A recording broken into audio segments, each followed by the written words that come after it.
Now for our next solo, we're going to stay predominantly in the middle of the guitar where the root note G is found on the 8th fret of the B string. I call this the B.B. King position. B.B. King would often play his solos where he would pivot around that root note found on the B string with his first finger. So check out the solo with the backing track and then we'll come back and we'll break it down.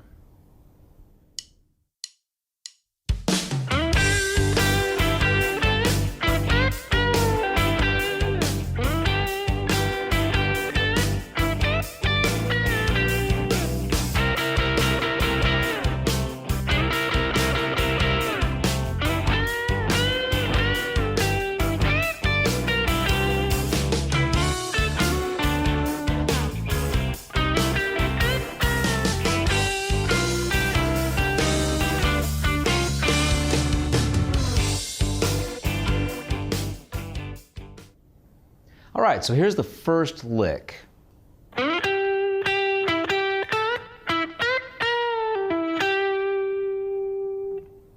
Starting off on the 9th fret of the G string, I'm going to slide into that note, followed by the root note G on the 8th fret of the B string, and I'll play that G note 2 times. Back to 9 on the G. On the B string, 8. To the 10th fret, bend up a whole step, and then just kind of fall off of that note.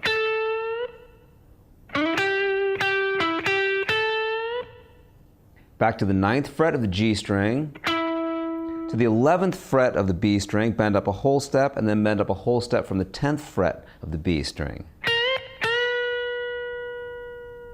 Followed by 8 on the B, 9 G, back to 8 on the B. So here's what we've done so far. 1, 2, 3, and.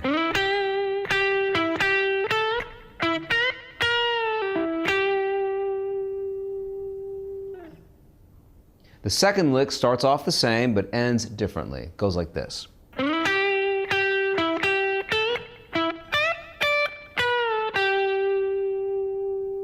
So here we're going to slide into the 9th fret of the G, followed by 2 times on the 8th fret of the B.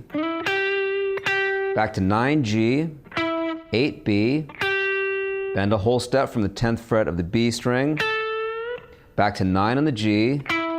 This time we're going to jump up to the high E string, bend a whole step from the 10th fret, and then play 10 without the bend.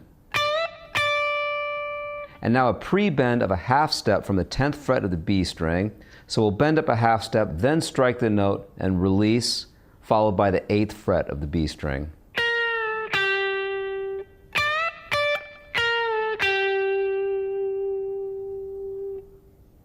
So here's lick number 2 once again.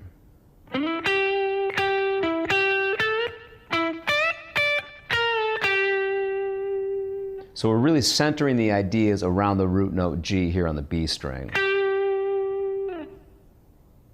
So that takes us through the first 4 bars. For bar 5, we move to a C chord, so we're going to outline some notes found in a C7 chord.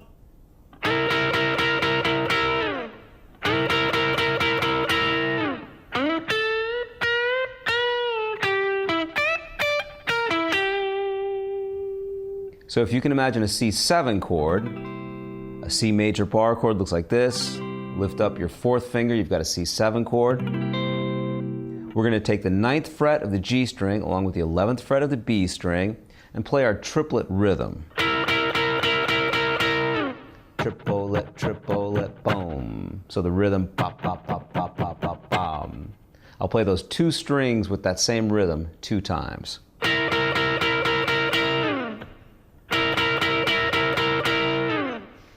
Followed by some single notes.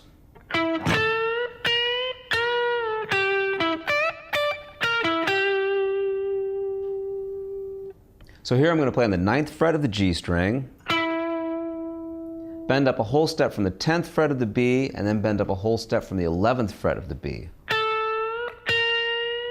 Back to 10, bend up a whole step and release, followed by 8 on the B, 9 G, to the high E string, bend a whole step from the 10th fret, followed by the 10th fret without the bend.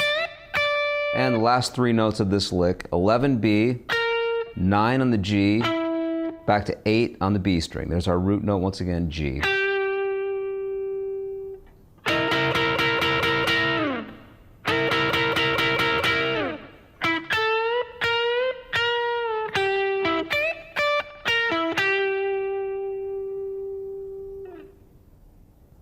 Here's the next lick of the solo where we're going to be playing over a D chord. Nice and easy here. Slide from 9 to 11 on the G string, followed by 10 on the B, hammer on 10 to 11 on the G, followed by 12 on the D string. So once again, just imagine that D chord, and we're playing some notes that are found within that chord shape. Following the D chord, we're going to be soloing over a C chord. So just imagine shifting positions. Here's the C chord, and here's our lick.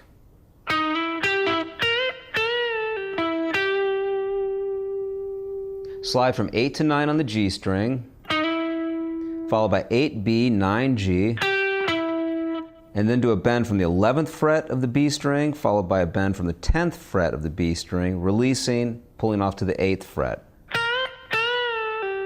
followed by 9 on the G, back to 8 on the B. Okay, so here's that lick once again for the C chord.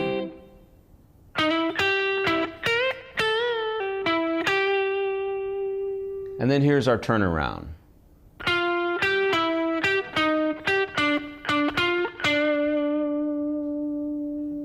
So we keep pivoting back to our root note G, but we're going to start from the 10th fret of the G string and then back to 8 on the B, 9G, 8B, 8 on the G string, back to 8 on the B, and then 7 on the G string, strike that again, ending with 10 to 7 on the G string.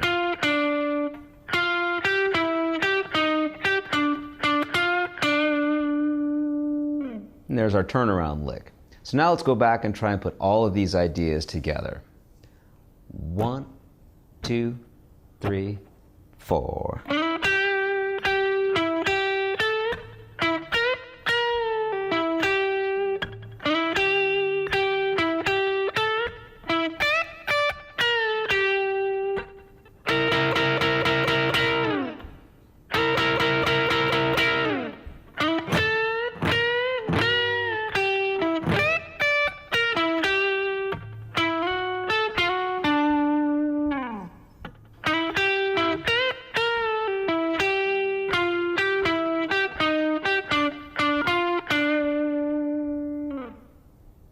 And there's solo number 7.